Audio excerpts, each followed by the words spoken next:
Assalamualaikum warahmatullahi wabarakatuh.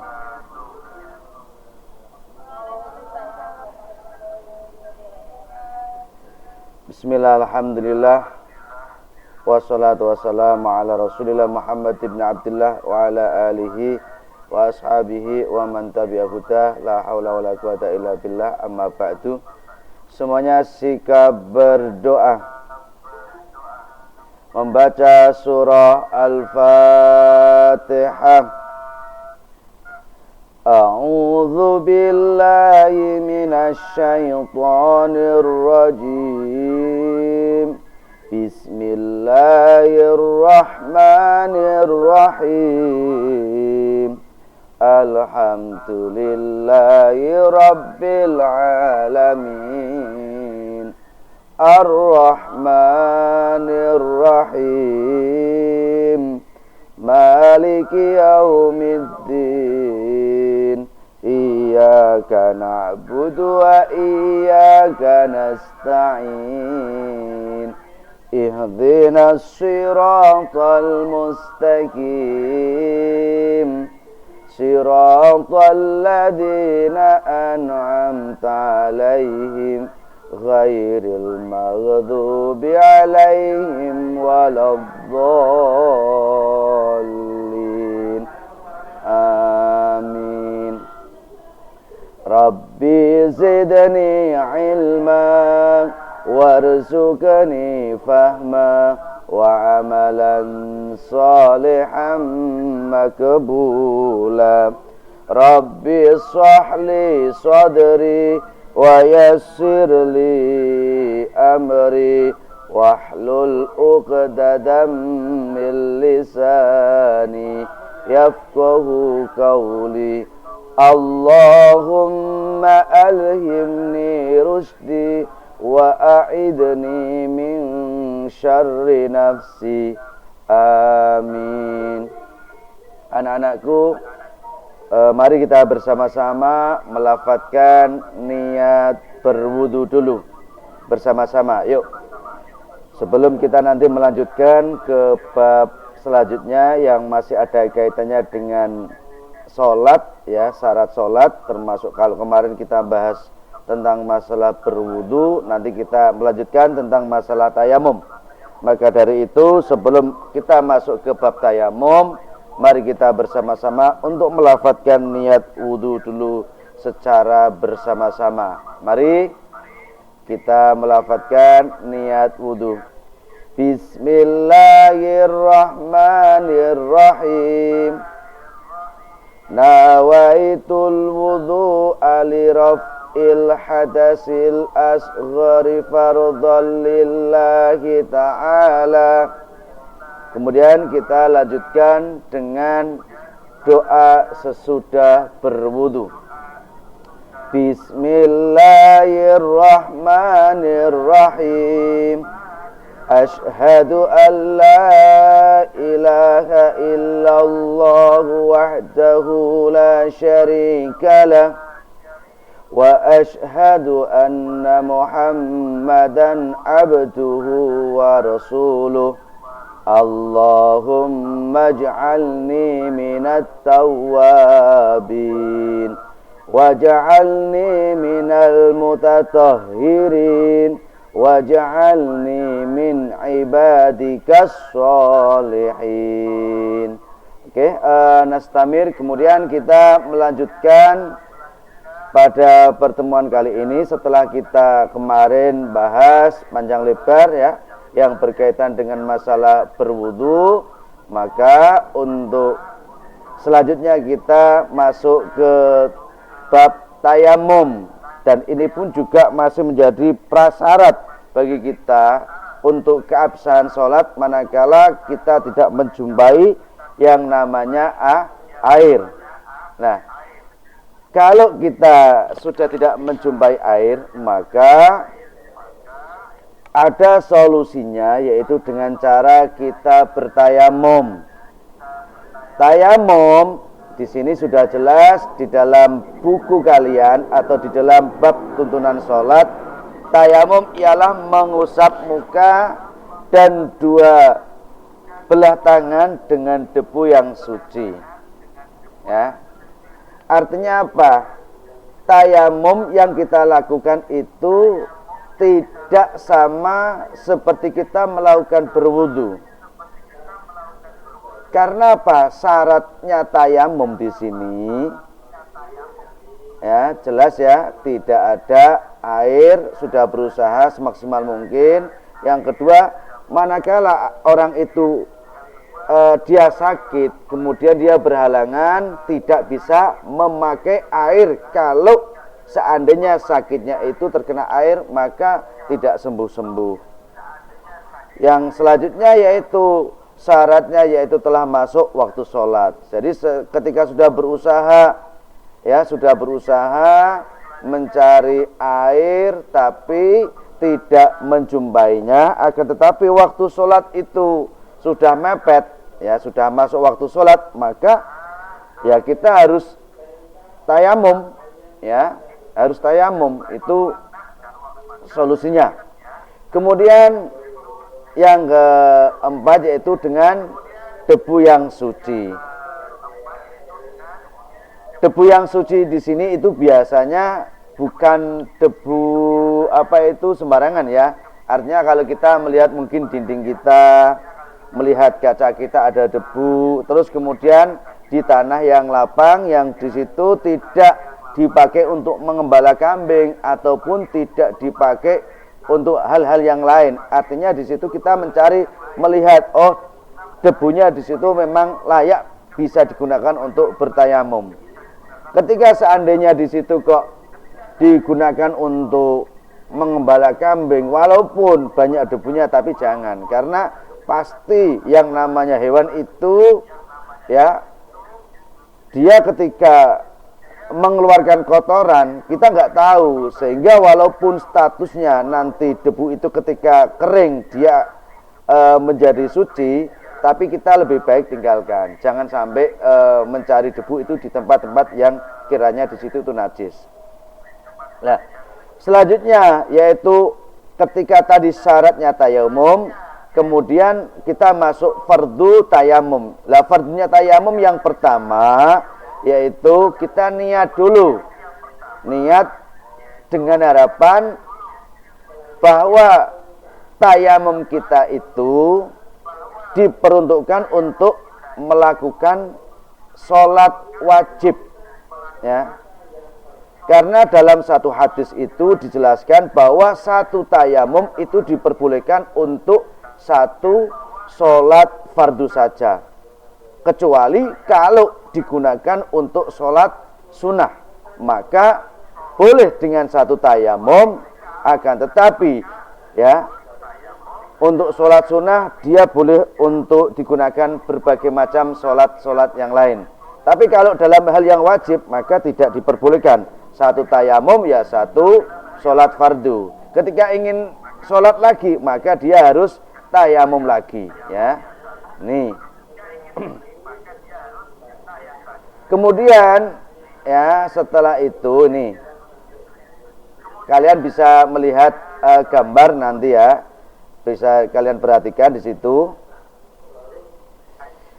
Kalau tadi nawaitu tayammum listibahati shalah fardhalillahi ta'ala, ya, yang artinya ya Allah, ya, saya niat tayamum listibahati shalah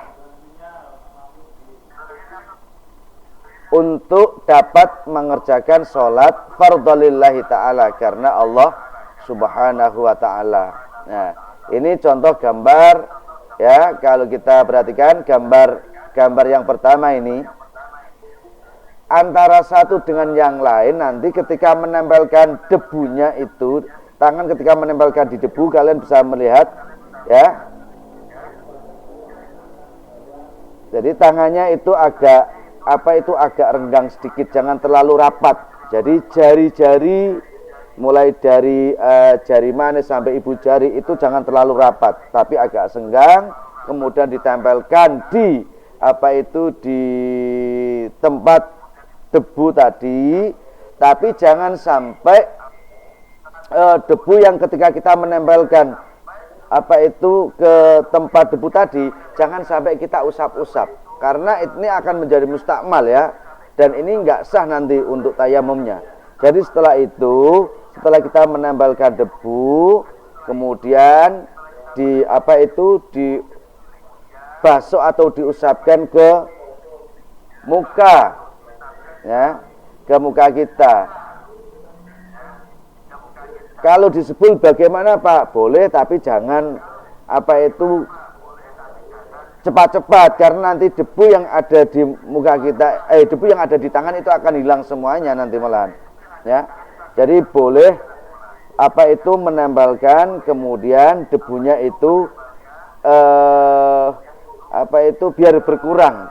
Maka untuk mengurangi debu yang ada di tangan tadi, jangan sampai disebul atau kita tiup dengan cara yang cepat, jangan. Ya, pelan aja, dengan harapan debunya tidak terlalu banyak sekali. Karena kalau banyak nanti muka kita malah justru berdebu semuanya, ya. Itu yang pertama, yaitu mengusap muka kita dengan debu.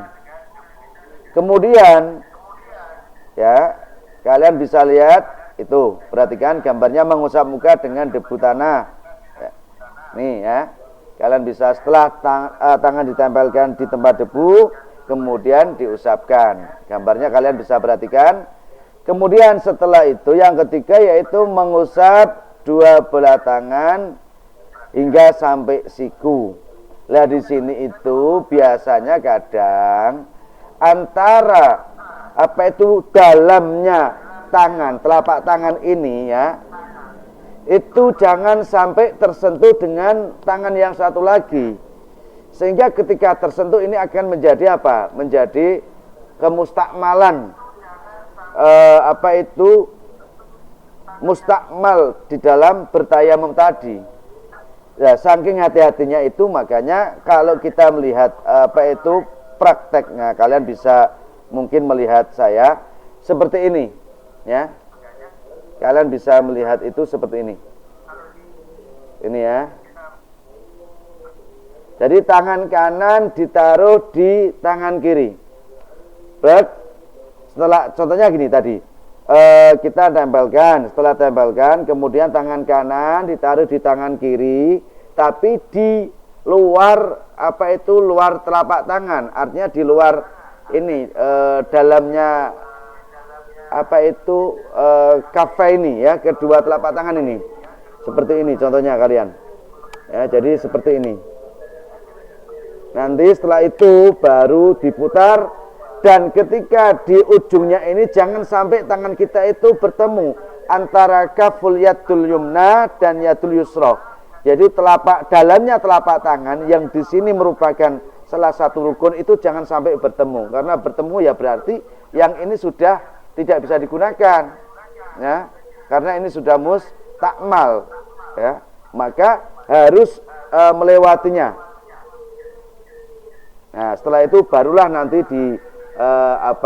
tangan yang kiri ditaruh di tangan yang kanan sampai siku, kemudian kita putar itu sampai benar-benar sampai ujung jari.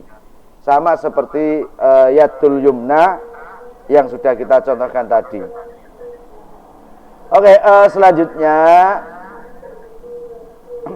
ini yang keempat tadi ya, memindahkan debu kepada anggota yang diusap, jelas. Yang selanjutnya itu tartib.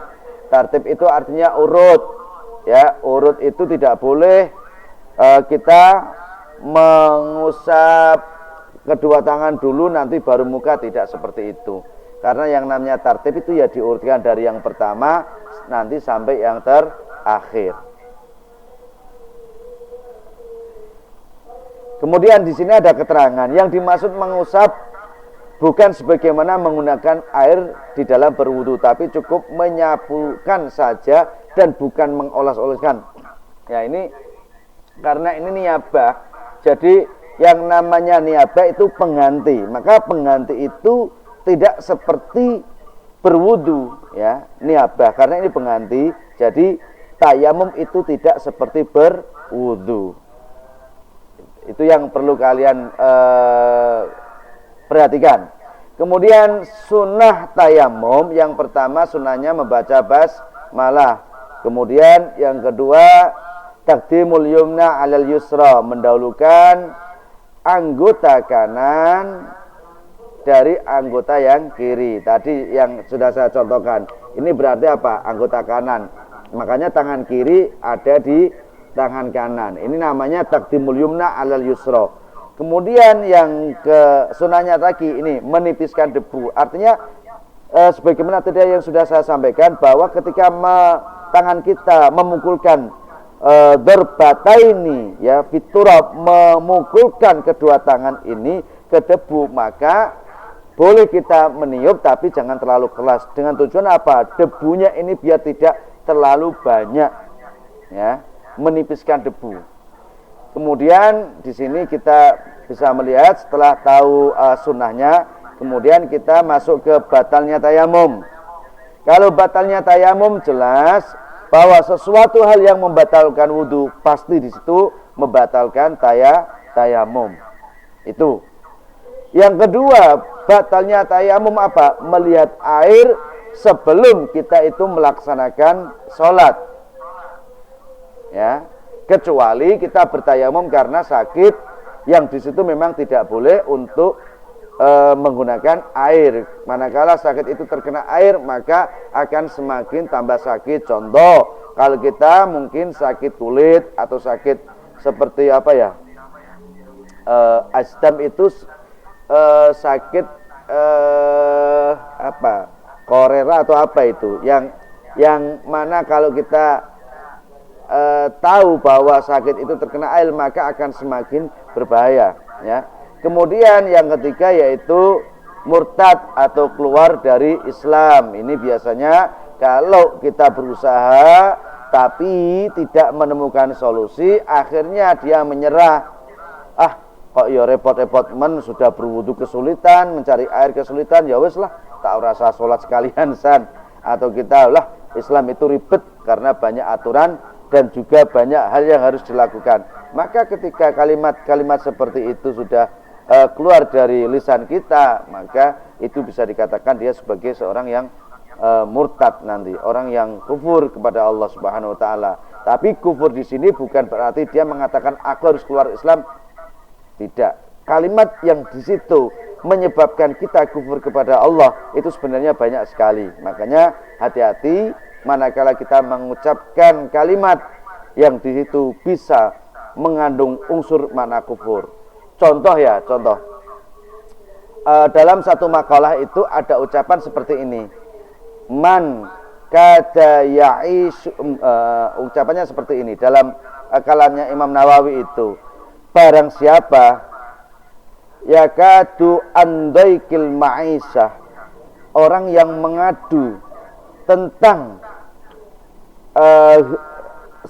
apa itu daik, itu sempitnya, dia mengadu tentang repotnya dirinya tentang masalah kehidupan kepada orang lain, faqad kafara sirron. Ini jadi dia itu mengadu bukan kepada Allah tapi mengadu kepada orang lain. Jadi orang yang mengadu tentang repotnya hidupnya, susah hidupnya itu dalam mencari apa itu nafkah susah, sehingga dia mengeluh, ya Allah aku berusaha semaksimal mungkin. Ini dia tidak mengadu kepada Allah tapi mengadu kepada orang lain. Ini dalam makalahnya Imam Nawawi dikatakan faqad kafara sir. Maka dia sudah termasuk kufur sir. Ini hati-hati makanya, ya. Oke, selanjutnya yang F, ini cara menggunakan tayamum. Tadi sudah saya singgung di awal, sekali bertayamum hanya digunakan untuk satu sholat saja, ya. Kalau untuk apa itu sholat sunnah maka boleh berkali-kali, ya. Oke, dari bab tayamum mungkin ini yang dapat Pak Hadi sampaikan. Nanti selanjutnya akan dipandu atau akan disampaikan oleh